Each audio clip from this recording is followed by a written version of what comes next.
Kehidupan pernikahan Catherine tidaklah sesuai seperti apa yang dia impikan. Alih-alih hidup bahagia bak putri kerajaan, di rumah barunya itu, dia justru hidup layaknya tahanan penjara. Dengan aturan ketat yang dibuat oleh mertuanya yaitu Boris Lester, Boris memiliki sikap yang dingin dengan kedisiplinan yang sangat tinggi. Seperti tidak mengizinkan Catherine keluar dari rumah, tidak boleh terlalu banyak bicara atau bertanya, dan Catherine tidak boleh tidur jika suaminya masih belum pulang. Sementara Alexander justru selalu pulang larut malam dengan kondisi mabuk berat. Sehari-hari Anna hanya berinteraksi dengan pembantu rumah itu, seorang wanita kulit hitam bernama Anna. Belakangan baru kita tahu bahwa Alexander tidak pernah mencintai Catherine. Dia menikahi Catherine karena dipaksa oleh ayahnya, agar Alexander segera bisa memiliki keturunan. Tapi bagaimana bisa memiliki keturunan? Pada malam pertama saja, Catherine sama sekali tidak disentuh oleh Alexander. Entah punya kelainan atau apa, Alexander hanya menyuruh Catherine menanggalkan semua pakaiannya. Setelah itu, Catherine disuruh menghadap ke dinding. Sementara dia memainkan burungnya dengan cara manual, yaitu dengan tangannya sendiri. Setelah selesai, dia langsung tidur. Begitu juga dengan malam-malam berikutnya. Catherine hanya disuruh menghadap ke dinding tanpa busana, sementara dia hanya bermain secara solo.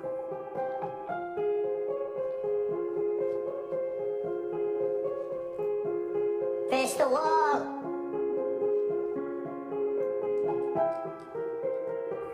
Catherine yang kebingungan dan tidak tahu harus bagaimana, hanya mengikuti saja apa yang diperintahkan oleh suaminya.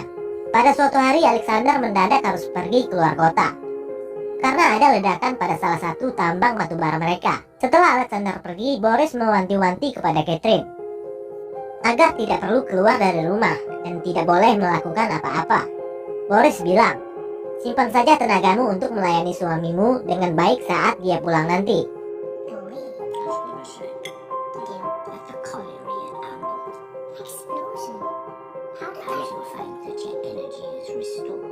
Setelah suami dan mertuanya pergi, Catherine yang merasa kebosanan karena tidak ada teman yang bisa diajak bicara dan tidak punya kegiatan apapun selain hanya pergi ke gereja pada setiap hari Minggu.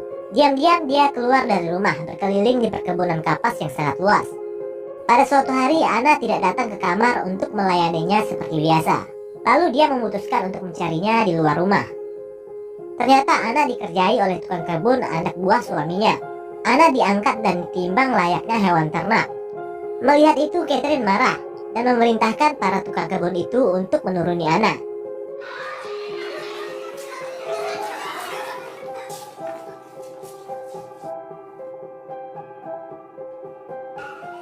Setelah Anna pergi, Catherine bertanya kepada salah satu tukang kebun itu, berapa kira-kira berat badannya. Si tukang kebun itu lalu mengangkatnya secara paksa untuk ditimbang. Catherine sangat terkejut dengan ketidaksopanan pria itu. Dia merasa tidak dihormati sebagai istri dari bosnya. Catherine terlihat kesal dan menyuruh para tukang kebun itu untuk kembali bekerja.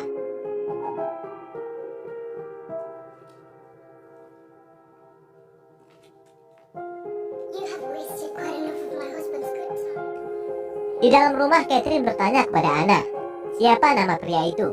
Anna bilang kalau dia adalah pekerja baru bernama Bastian. Catherine tampaknya sudah mulai penasaran dengan Bastian, pria yang 100% berbeda dengan sikap suaminya yang dingin. Keesokan harinya dia pergi lagi ke kebun kapas. Di sana dia berpapasan dengan Bastian. Bastian mencoba untuk menggodanya dengan mengajaknya bicara, namun Catherine tak menghiraukannya. Meskipun niatnya datang ke kebun itu hanya untuk melihat Bastian. Pada malam harinya, setelah selesai mandi, seseorang mengetuk pintu kamarnya. Ternyata itu adalah Bastian. Catherine sudah mencoba melarangnya untuk masuk, tapi Bastian tidak peduli dan tetap saja memaksa untuk bisa masuk. Bastian bilang, apakah kamu tidak merasa kesepian? Lalu secara tiba-tiba, Bastian mencium Catherine. Catherine awalnya menolak, mungkin karena sudah lama merasa kesepian. Akhirnya dia pun luluh dengan rayuan Bastian. Malam itu mereka berdua pun bercocok tanam untuk pertama kalinya.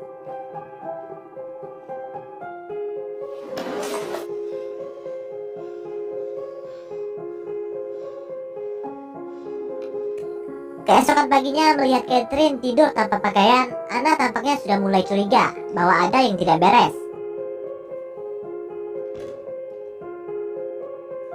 Catherine yang tadinya pemurung berubah menjadi ceria. Setiap hari secara diam-diam, Catherine dan Bastian bermantap-mantap setiap ada kesempatan. Dia pun sudah jarang pergi ke gereja. hingga membuat seorang pastor kepercayaan keluarga Lester datang mengunjunginya untuk menanyakan hal itu. Rupanya diam-diam Anna memberitahu si pastor kalau Catherine menyelinap keluar rumah diam-diam tanpa sepengetahuan suaminya. Catherine tampak kesal dengan pengaduan Anna itu. Suatu hari Anna melihat Bastian menyelinap masuk ke kamar Catherine. Dari lubang pintu kamar, Anna menyaksikan sendiri mereka berdua sedang berhubungan intim. Saat sedang mencari jamur di hutan, Bastian menghampiri Anna. Anna seolah ingin mengingatkan Bastian akan hubungan terlarangnya dengan Catherine. Anna bilang, jika Tuan Boris tahu apa yang terjadi, ini bisa jadi masalah besar. Bastian justru balik bertanya, memang apa yang telah terjadi? Seolah mengancam Anna untuk tidak buka mulut. Anna tampak ketakutan dan memilih untuk diam.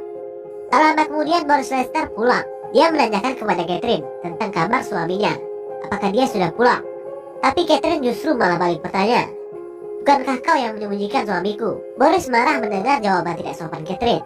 Catherine sengaja menghabiskan minuman Amer milik Boris, hingga Anna yang dapat getahnya. Sebagai balasan dari Catherine kepada Anna, karena dia telah mulai ikut campur akan hubungannya dengan Bastian.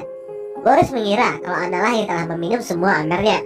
Lalu Boris menghukum Anna dengan menyuruhnya merangkak seperti hewan.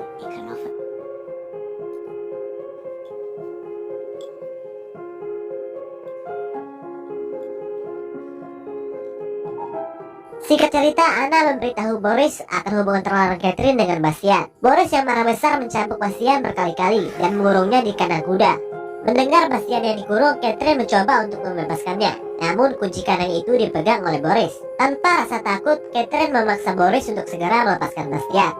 Namun Boris malah marah besar dan memaki Anna dengan kata-kata kesat.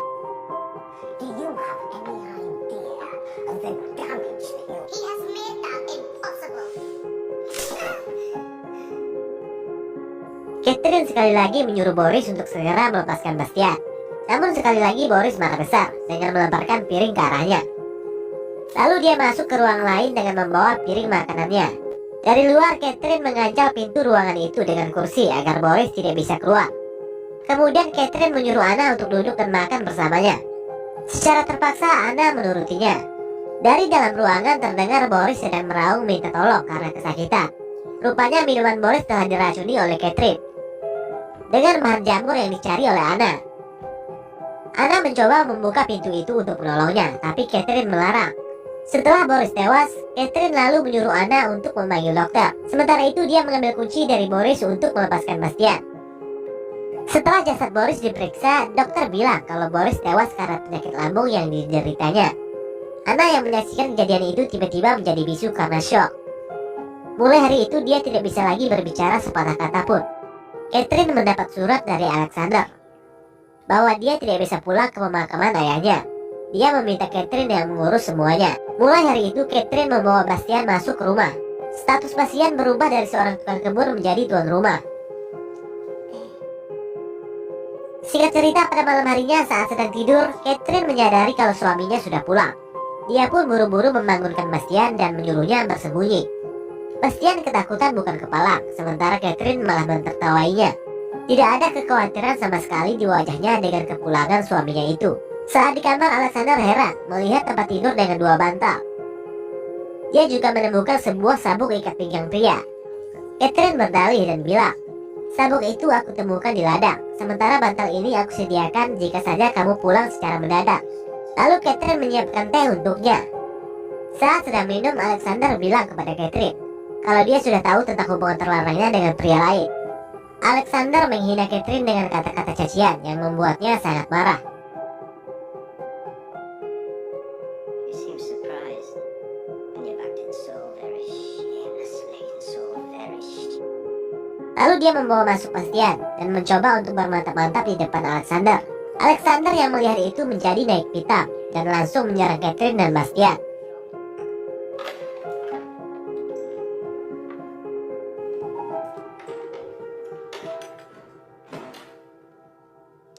Setelah bergelut cukup lama, Alexander akhirnya tewas, dipukul oleh Catherine dengan besi berkali-kali. Bastian yang syok melihat itu ditenangkan oleh Catherine. Lalu jasad Alexander dikubur di hutan bersama dengan kudanya yang juga tewas ditembak oleh Catherine. Esok harinya mereka berperilaku seolah-olah tidak terjadi apa-apa. Singkat cerita, datanglah seorang perempuan berkulit hitam bernama Agnes, membawa seorang anak kecil bernama Teddy yang merupakan cucunya. Agnes memberitahu Catherine kalau Teddy adalah anak dari Alexander Lester, suaminya. Teddy adalah anak dari hubungan terlarangnya bersama anak Agnes yang telah meninggal. Agnes memegang surat dokumen yang sah yang dibuat oleh Alexander sendiri, yang menyatakan kalau Teddy adalah ahli waris yang sah. Teddy tampaknya mulai menyukai Catherine. Dia bilang kalau Catherine adalah gadis tercantik yang pernah dia temui. What is it? He says you're the prettiest lady he has ever seen. Secara terpaksa, Catherine menerima Agnes untuk tinggal bersamanya, untuk menjaga Teddy sampai dia berusia 18 tahun. No, you'll be used to smaller spaces from your days in your tiny house. Catherine dan Bastian sudah mulai gelisah, karena selama Teddy dan Agnes tinggal di rumah itu, mereka tidak lagi punya ruang untuk bermantap-mantap. Sementara itu, Catherine menyadari kalau dia tengah mengandung anak dari Bastian. Teddy sudah mulai dekat dengan Catherine. Catherine bahkan sering mengajaknya jalan-jalan di ladang. Pada suatu malam, Catherine datang menemui Bastian. Namun Bastian menyuruhnya untuk pergi. Kita tidak akan pernah bisa bersama lagi selama Teddy masih ada di rumah. Keesokan harinya, Teddy mengajak Catherine untuk bermain. Namun Catherine yang tengah tidak enak badan terpaksa menolaknya. Karena Teddy yang terus memaksa, Catherine jadi emosi dan secara tidak sengaja mendorongnya. Akibat dari itu, Teddy menangis kecewa. Lalu dia pun kabur dari rumah. Semua orang mencarinya kemana-mana, termasuk Bastian. Lalu Sin memperlihatkan di mana Bastian menemukan Teddy yang sedang duduk di bebatuan air terjun.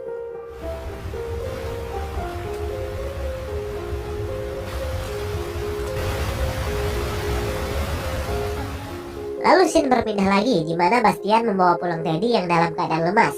Agnes yang melihat orang asing masuk ke rumah dan memegang cucunya, marah-marah kepada Bastian lalu mengusirnya keluar.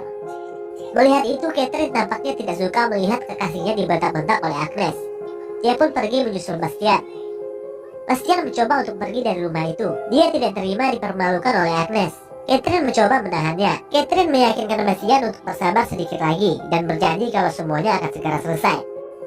Lalu Catherine kembali ke rumah dan menyuruh agar Agnes beristirahat, biar dia yang gantian menjaga Teddy. You need some rest and he'll need you when he wakes up. Lalu menyuruh Bastian untuk masuk. Kemudian Catherine membekap kepala Teddy dengan bantal. Sementara itu Bastian membantu memegang kakinya, dan Teddy pun tewas karena kehabisan napas. Bastian merasa ketakutan dengan apa yang baru saja mereka lakukan. Namun sekali lagi Catherine menenangkannya dan menyuruhnya untuk keluar. Di hutan, Bastian menangis karena menyesal telah menewaskan Teddy.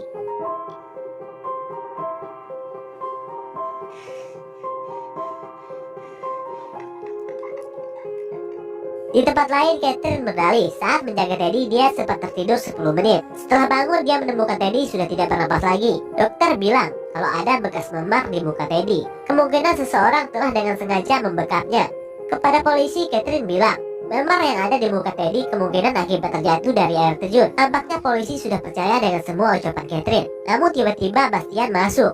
Dengan menangis karena menyesal, Bastian membuat pengakuan kepada polisi kalau Catherine lah yang telah menewaskan Teddy. Begitu juga dengan Boris dan Alexander, dan dia juga ikut membantunya. Bastian bilang kalau Catherine seperti penyakit yang menjalari tubuhnya. Aku selalu menuruti apapun yang dia mau.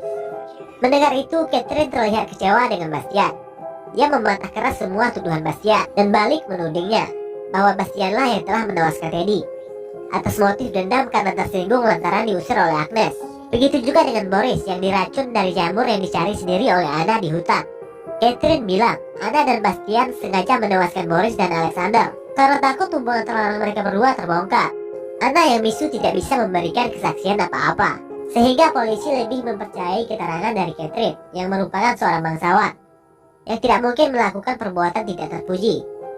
Di akhir cerita, Bastian dan Anna dihukum mati. Sementara Catherine tetap tinggal di rumah itu sendirian dalam keadaan kesepian sepanjang hidupnya. Lalu film pun berakhir.